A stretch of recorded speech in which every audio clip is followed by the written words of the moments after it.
In the world of personal finance apps, PocketGuard offers a unique way to manage your spending, and a key feature is what they call category budgets. Understanding these is essential to getting the most out of the app's powerful money management tools. Category budgets in PocketGuard are essentially spending limits that you set for specific groups of expenses.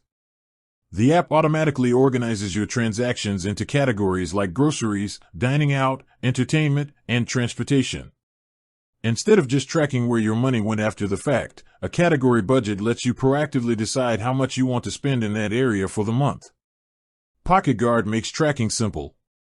As you spend money throughout the month, the app automatically deducts those expenses from the corresponding category budget. This feature allows you to see, at a glance, how much money you have remaining to spend in any given area. If you're getting close to your limit for dining out, the app acts as an early warning system, helping you adjust your spending before you overdo it. This system is different from just looking at your overall remaining bank balance.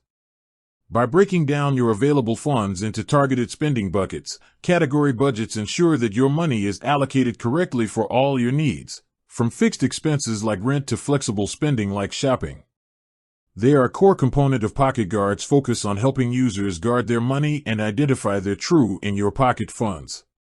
Utilizing these budgets is a straightforward path to smarter, more controlled spending habits.